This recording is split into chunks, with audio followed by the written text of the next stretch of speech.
page number 36. Let's start. The main facts in human life are five. So E.M. Foster says that the main facts in human life are five. That is birth, food, sleep, love, and death. One could increase the number, add breathing for instance, but these five are the most obvious. कह रहे कि human life में 5 चीज़ें बहुत अहम हैं, जिसमें birth है, डेथ है, फूड है, स्लीप है, लव है. So let us briefly ask ourselves what part they play in our lives and what in novels. तो वो क्वेश्चन पूछ रहा है कि अपने आप से हम ये पूछते हैं कि ये आपने नॉवेल्स इतने सारे पढ़े हैं तो आपने देखे या आप अगर रीडिंग करते हैं तो आपको पता होगा कि ये एस्पेक्ट्स जो है नॉवल में क्या रोल प्ले करते हैं और आपकी लाइफ में क्या रोल प्ले करते हैं.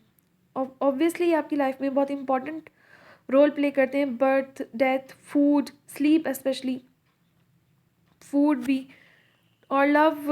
मतलब लव तो ज़्यादा फिक्शन में ही होगा, लेकिन रियल लाइफ में भी, मतलब डेली लाइफ में आप देखते हैं लोगों के लाइफ में ये भी एक एक्सपेक्ट है.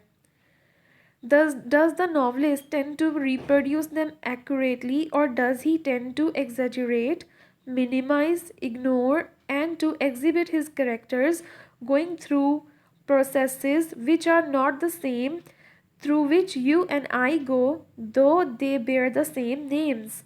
तो वो कह रहा है कि देखते हैं कि क्या ये जो नॉवलिस्ट हैं इन एस्पेक्ट्स को सही तरह से उसी तरह से बयान करते हैं, या उसको मिनिमाइज़ कर देते हैं, या उसको एग्जैजरेट कर देते हैं, बढ़ा चढ़ा देते हैं, या फिर उसी तरह से एग्जिबिट करते हैं जैसे कि हमारी लाइफ में हो रहे हैं, जैसे आपके साथ हो रहे हैं या मेरे साथ हो रहे हैं.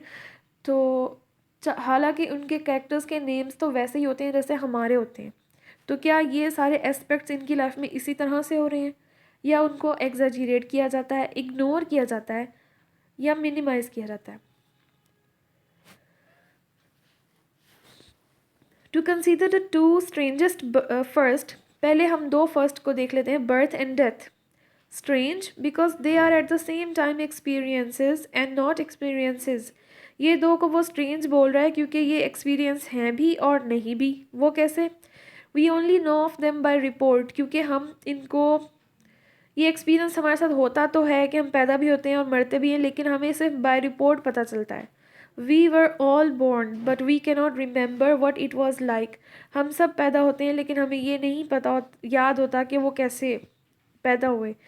बर्थ का हम बॉर्न कैसे हुए ये हमें नहीं पता होता. And death is coming even as birth has come. जैसे बर्थ हुई वैसे ही डेथ भी आ जाएगी, लेकिन हम उसके बारे में नहीं जानते, नहीं हम उस एक्सपीरियंस को एक्सप्लेन नहीं कर सकते. But similarly we do not know what it is like, कि हम इसको एक्सप्लेन नहीं कर सकते इस एक्सपीरियंस को. Our final experience like our first is conjectural. हमारा फाइनल एक्सपीरियंस यानी कि जो डेथ का एक्सपीरियंस होगा, हमारे फर्स्ट एक्सपीरियंस यानी कि हमारे बर्थ के एक्सपीरियंस की तरह कंजेक्चुअल है. मतलब हमारा गुमान है, हमारा गेस हो सकता है, गेस बेस्ड हो सकता है. हमें एक्चुअली में नहीं पता कि हम कैसे पैदा हुए और पैदा होने की फीलिंग क्या थी, वो एक्सपीरियंस कैसा था, या हम मरेंगे तो फिर वो कैसा एक्सपीरियंस होगा. We move between these two darknesses. ये दो डार्कनेसेस हैं जिसके बीच में हमारी ज़िंदगी होती है. Certain people pretend to tell us what birth and death are like. कुछ लोग हमें बताते हैं कि बर्थ और डेथ कैसी होती हैं. For example, a mother, for instance, has her point of view about birth. A doctor, a religious have their points of view about both. कोई माँ बता सकती है कि बर्थ का एक्सपीरियंस कैसा हो सकता है, या फिर कोई रिलीजियस पर्सन बता सकता है, या कोई डॉक्टर बता सकता है. तो हमें कुछ लोगों से हमें रिकॉर्ड मिल सकता है, लेकिन ये एक्सपीरियंस हमें खुद को याद नहीं होते कि कैसा था, ऐसा फीलिंग क्या थी. But it is from the outside, and the two entities who might enlighten us, the baby and the corpse, cannot do so. लेकिन ये आउटसाइड एक्सपीरियंस हैं, लेकिन जो दो मौजूदात हैं जो जिनसे हमें पता चलेगा, जो हमें क्या कहते हैं एक्सप्लेन कर सकते हैं, जैसे कि बेबी और लाश, ये दो हमें नहीं बता सकते कि एक्सपीरियंस कैसे थे. Because their apparatus for communicating their experiences is not attuned to our apparatus for reception. क्योंकि जो उनका ऑपरेटर है बताने का, जो उनका कह लें इंस्ट्रूमेंट है, हम उस इंस्ट्रूमेंट को समझ नहीं सकते. So let us think of people as starting life with an experience, they forget and ending it with one which they anticipate but cannot understand.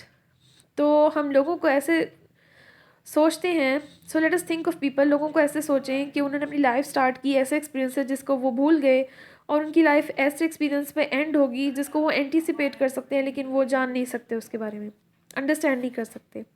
These are the creatures whom the novelist possesses to introduce as the characters into books. ये वही बशिंदे हैं जिनको novelist जो है characters का नाम देता है अपनी बुक्स में. These और creatures plausibly like them, ये और इन जैसे जो creatures हैं होते हैं जो नॉवल में होते हैं. The novelist is allowed to remember and understand everything if it suits him. Novelist को लेकिन सब कुछ याद होता है और वो समझ सकता है अगर उसको सूट करता है तो. He knows all the hidden life. How soon will he pick up his characters after birth and how close to the grave will he follow them. कह रहे हैं कि नॉवलिस्ट पे मुनहसिर है वो, और वो उनको पैदा होने से कब्र तक जो है फॉलो कर सकता है. एंड व्हाट विल ही से और cause to be felt about these two queer experiences. लेकिन इन दोनों के बारे में वो क्या कहता है और क्या फील करता है वो इन दो एक्सपीरियंसेस के बारे में, ये भी वो हमें बता सकता है. Then food, the stoking up process, the keeping alive of an individual flame. फिर फूड जिससे इंसान जिंदा रहता है. The process that begins before birth and is continued after it by the mother. एक ऐसा प्रोसेस है फूड जो कि पैदा होने से पहले शुरू हो जाता है और पैदा होने के बाद हमारी माँ उसको जारी रखती है. And finally taken over by the individual himself, और फाइनली इंडिविजुअल ये जिम्मेदारी खुद ले लेता है. Who goes on day after day putting an assortment of objects into a hole in his face without becoming surprised और बोर्ड. और फिर क्या होता है कि इंसान अपने मुंह के अंदर जो होल है, यानी कि अपने फेस में जो होल है, मुंह में जो है वो बग़ैर सरप्राइज़ के और बग़ैर बोर हुए जो चीज़ें डालता रहता है. यानी कि वो फूड उसकी एक पार्ट बन जाते हैं लाइफ का, और वो बग़ैर बोर हुए दिन में 3 दफ़ा या 4 दफ़ा जितने भी दफ़ा खाते हैं लोग, वो खाता है अपने इस होल में चीज़ें डालता है, फूड डालता रहता है बग़ैर सरप्राइज़ हुए कि मैं क्यों कर रहा हूँ, या बग़ैर बोर हुए. Food is a link between the known and the forgotten. Food जो है वो लिंक है नोन के अंदर, यानी कि जब हम होश में आ जाते हैं, बड़े हो जाते हैं, उसको होश में आने की बात कर रही हूँ कि हमें पता होता है कि हमने खाना है. और फॉरगॉटन यानी कि जब पैदा नहीं हुए थे उससे पहले भी हमें फूड मिल रहा था ना, तो उसकी बात करा है वो. उसके बीच में एक लिंक है. Closely connected with birth which none of us remembers and coming down to this morning breakfast. वो लिंक कैसे है कि जब हम बर्थ हुई थी हमारी तब हम फॉरगॉट कर चुके हैं, हम भूल चुके हैं कि तब कैसे हम खा पी रहे थे, और अब सुबह, आज सुबह जो आपने ब्रेकफास्ट किया है तब तक, ये उसके बीच में एक लिंक है क्योंकि वो तो नोन है ना जो सुबह हमने ब्रेकफास्ट किए. Like sleep which in many ways resembles food does not merely restore our strength, it has also an aesthetic side. It can taste good or bad. What will happen to this double-faced commodity in books? वो कह रहा है कि sleep की तरह ही है वैसे food भी, लेकिन इसकी एक एस्थेटिक साइड भी है क्योंकि फूड अच्छी भी हो सकती है, बुरी भी लग सकती है, लेकिन बुक्स में इसको किस तरह से ट्रीट किया जाता है वो क्वेश्चन पूछ रहा है. एंड फोर्थली स्लीप, और चौथी चीज़ स्लीप है. On the average about the third of our time is not spend in society और civilization or even in what is actually called solitude. We enter a world of which little is known and which seems to us after leaving it to have been partly oblivion, partly a caricature of this world and partly a revelation. वो कह रहा है sleep एक ऐसी दुनिया जिसमें हम जाते हैं, हमें नहीं पता होता कि वो कैसी दुनिया है, वो इस दुनिया का कैरिकेचर भी हो सकता है. कैरिकेचर एक्चुअली होता है एग्जैजरेशन. वैसे कैरिकेचर होता है ऐसी पिक्चर होती है, ऐसी डिस्क्रिप्शन होती है, या कोई ऐसा कैरेक्टर भी हो सकता है कैरिकेचर जो किसी की इमिटेशन होता है, लेकिन उसमें ज़रा एग्जैजरेशन या कुछ ग्रोटेस्क इफेक्ट होता है, कॉमिक इफेक्ट होता है. उसको कॉमिक बनाने के लिए कई दफ़ा उसको एग्जैजरेट किया जाता है.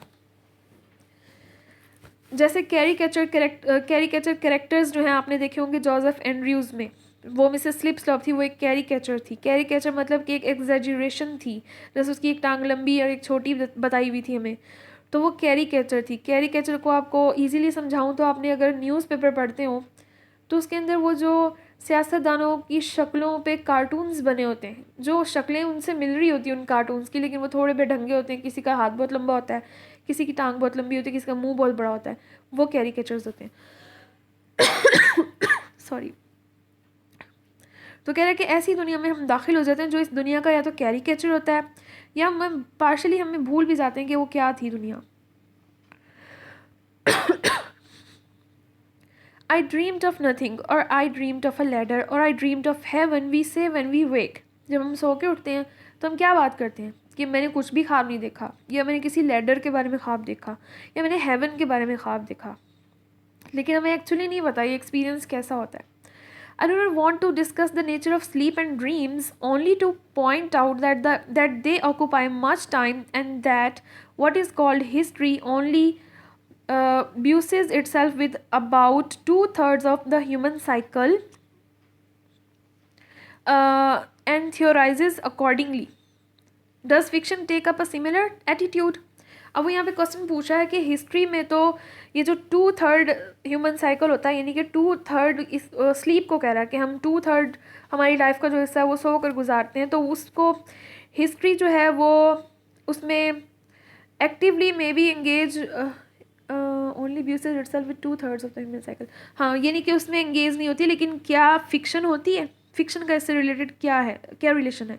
फिक्शन में इसका क्या एटीट्यूड है? यानी कि वो यहाँ पे क्वेश्चंस पूछ रहा है कि जो हमारे लाइफ के इंपॉर्टेंट पार्ट्स हैं, जिसमें फूड है, स्लीप है, डेथ है, इनका फिक्शन में क्या रोल है?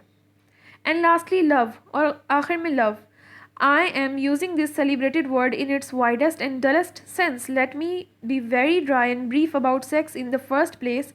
Some years after a human being is born, certain changes occur in it as in other animals, which changes often lead to union with another human being and to the production of more human beings, and our race goes on. तो love के बारे में तो वो ये कह रहा है कि एक उसका एक्सपेक्ट सेक्स है जिसकी वजह से रिप्रोडक्शन होती है, उसके बाद वो हमें क्या कहता है उसके बारे में हम पढ़ेंगे